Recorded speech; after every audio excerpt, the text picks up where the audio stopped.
Magandang gabi mga kababayan sa Marikina. Ako po si Sopronio Toti Dulay. Professor po ako ng FPU Management. Doon ako lumaki sa Marikina, angkang kami ng Dulay at Mendoza. Taga San Roque o, babayan ko si Mayor Marcy. Ganito, kasi si Mayor Marcy madalas banggitin yung good governance. Gusto ko namang ipaliwanag sa mga tao na ang pamilya namin, puro public administration kinuha namin. Ako, nag-doctorate ako sa public administration sa UP. Yung misis ko, public administration din, scholar. Yung bunsong anak ko, magna cum laude din ng public administration, lawyer kong anak, public administration. Kaya familiar kami sa sinasabi niya tungkol sa good governance. Ang good governance may 4 na element, ha? Transparency, accountability, participation, tsaka rule of law. Hindi lang isa yan, 4. Dapat i-touch natin yan sa discussion natin ngayon. Ang unang binanggit niya doon, sabi niya, parang hindi daw niya alam ang motivation ng tungkol sa kaso, no? Actually, para malaman natin ang motivation, ganito ang nangyari dito. May mga concerned empleyado ng City Hall na parang concerned sila sa nangyayari dun sa PhilHealth Fund. Na ang gusto nila, huwag mapariwara yung PhilHealth Fund. Baka ma-demanda si Mayor ng malversation nga. Kaya wala silang malapitan. Siguro kung nilapitan dahil matanda na ako. So, pinasulatan sa akin yung bidding pa lang. Pinasulatan sa akin. Walang demanda na pinag-uusapan kami. Pinipigil lang namin yung bidding ng ang fund ay galing sa PhilHealth. Na ang bibilin hindi naman related sa health. Kaya parang malversation na lalabas. Nag-response yung bidding committee. Sabi niya wala daw sa level niya yung kiber. Ang gusto lang niya maayos yung bidding. Sinulatan ko sa Mayor. Sabi ko, Mayor, baka madali ka dyan technical malversation.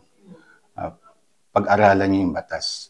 Hindi na nag-response si Mayor. Tapos, pagdauli, nakareceive ako ng letter from Ombudsman na i-formalize ko raw yung letter ko. Kaya napilitan akong i-formalize sa Ombudsman para mapigilan yung paggamit ng PhilHealth Fund sa ibang bagay kasi baka mapunta sa ibang expenses yan na hindi sa kalusugan ng tao. Doon nagsimula yan. Galing yan sa PhilHealth, parang replenishment or refund sa mga gastos ng... Pero ang importante doon, basta galing sa PhilHealth, may batas na dapat sa kalusugan lang gamitin. Yun ang batas talaga. In fact, ang sinasabi doon, dapat i-deposito agad yan sa Special Health Fund. Yun. Para hindi na magamit sa ibang bagay. Mga mga April pa lang. April. Kaya yung sinasabi ni Mayor na parang harassment, hindi. Hindi harassment sa kanya. Actually, ang lumapit sa akin, pati ako, concerned ako na huwag siyang technical malversation. Actually, si Mayor, tinulungan kayo nung unang laban. Dito sa bahay na to. Nagpa-street mass ako dito, gumastos ako sa campaign niya. Wala kaming masama kay Mayor. Basta ang importante na huwag niyang gamitin sa ibang budget item, yung pera ng PhilHealth. Para sa mga tao kasi yan mga Mayo na siguro to. Mayo na. Yun. Kaya nag-snowball. Tumulat sa akin, din pinormalize ko, sinulatan sila para mag-response. Parang pinick up ng ombudsman, baka may probable cause, hindi natin alam. Tapos pinag-reply pa ako, reply affidavit. Tapos yun nga, na pumutok na sa media. Hindi po mumulitika to. Actually, gusto nga namin siyang isave sa technical malversation. Kaya nga, sinulatan muna namin yung bidding committee. Sinulatan din namin siya. At saka, speaking of participation, wala naman nakalagay sa libro na bawal na mag-participate sa governance 1 year before the election. Walang gano'n. Maski anong text basahin mo Hindi politika to. Talagang concern lang kami sa pera na huwag magamit sa maling expenditure.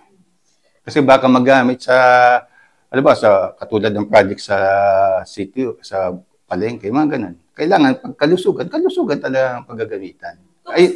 Yun naman ang batas ng PhilHealth Law Universal Health. Actually, ang dami mahihirap sa atin ngayon. Lalo na galing tayo sa bagyo, galing tayo sa COVID.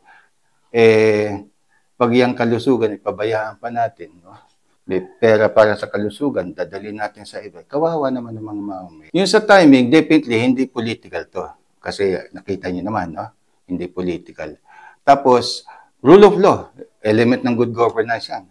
Kung ano nasa batas, sundin natin. Ikaw ang mayor, dapat sundin mo ang batas, di ba? nakalagay doon sa universal para sa kalusugan yan, di ba? O, kaya dapat sa kalusugan lang. Yun lang naman ang issue dito eh. Kasi yung last year, may nagastos na ang City Hall na galing sa PhilHealth Fund na mga 35 million. Yan, subject to investigation na yan, ha? Kung saan ginastos yan. Kung sa health ba yung ginastos sa isang bagay. May natirang 94 million. Yun ang balak nila sanang gastusin. Ngayon, kung ang tanong is, mabigat ba kaso ni Mayor? Sa 35 million, baka pasok sa sabangado kasi nagastos na eh. Titignan natin kung saan, titignan ng ombudsman niya kung saan ginastos. Yung sa 94 million na balak palang gastusin, ang tanong dito is, ano bang malversation? Is it a one-time action na pwede kang makasuhan or it's a process? Kasi kung process yan, pasok din siya. Kasi as early as last year, unang-unang kasalanan, hindi nila pinasok sa City Health Fund ang pera. Nilagay nila sa General Fund. So doon pa lang parang merong ng intention, no? Leading to the actual expense.